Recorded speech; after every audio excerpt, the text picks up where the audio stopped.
بسم اللہ الرحمن الرحیم سبحان اللہ و بحمدہ سبحان اللہ العظیم صلی اللہ علیہ وآلہ وسلم۔ ناظرین کرام السلام علیکم۔ صحابہ کرام رضی اللہ عنہ جو ہر وقت دین کے سیکھنے اور سکھانے میں مصروف رہتے، آج بھی کہیں مجلس میں بیٹھے تھے کہ اچانک ایک شخص جو بالکل صحت مند تھا ایک دم زمین پر گرا اور اس کی روح پرواز کر گئی۔ لوگ جمع ہوئے، اس شخص کو کوئی بیماری نہیں تھی، نہ ہی کوئی پریشانی تھی، بظاہر اس کی موت بہت آسان اور اچھی نظر آتی تھی۔ ایک شخص نے کہا، کیا اچھی موت مرا ہے، نہ کوئی بیماری، نہ تکلیف، نہ بستر کا سہارا، ایک دم سے روح نکل گئی۔ یہ جملے لوگوں نے سنے تو یہی دعا کرنے لگے کہ یا اللہ ہمیں بھی بیماری اور تکلیف کے بغیر ایک دم سے موت آ جائے۔ جب یہ بات نبی کریم صلی اللہ علیہ وآلہ وسلم نے سنی تو آپ نے اس شخص سے فرمایا، تیرے پاس کیا ثبوت ہے کہ اچانک ایک دم مرنے سے اس کو تکلیف نہیں ہوئی اور یہ اچھی موت ہے؟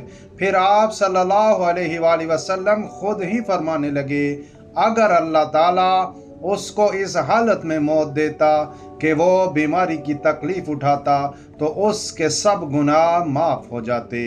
یہ سن کر سب حیران ہو گئے اور سوچنے لگے، کیا بیماری کی حالت میں موت بہتر ہے؟ کیا تکلیف کی حالت میں مرنا گناہوں کی معافی کا ذریعہ ہے؟ کیا ہم اچانک موت کو واقعی اچھی موت سمجھ بیٹھے ہیں؟ اچانک موت سے متعلق یہ بہت بڑی غلط فہمی ہے کہ بغیر کسی بیماری یا تکلیف کے اچانک موت واقع ہو جانا ایک اچھی موت کی نشانی ہے۔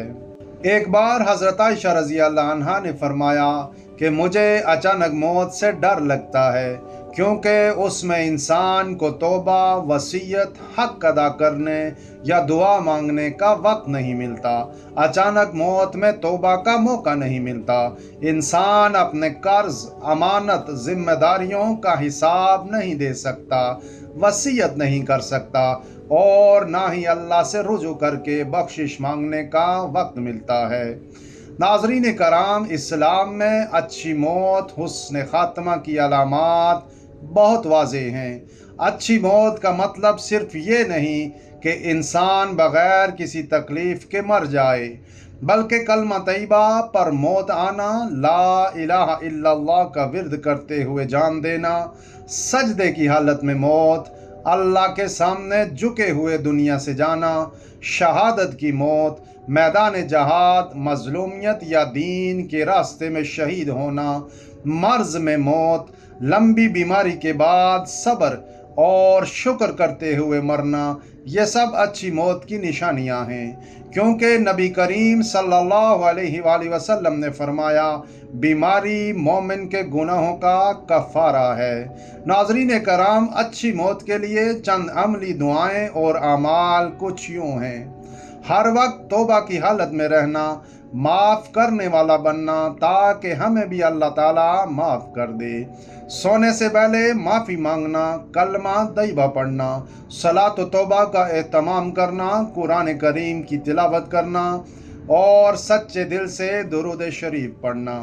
وہ موت اچھی ہے جس میں بندہ اللہ سے قریب ہو، زبان پر کلمہ ہو، دل میں توبہ ہو اور آخرت کی فکر ہو۔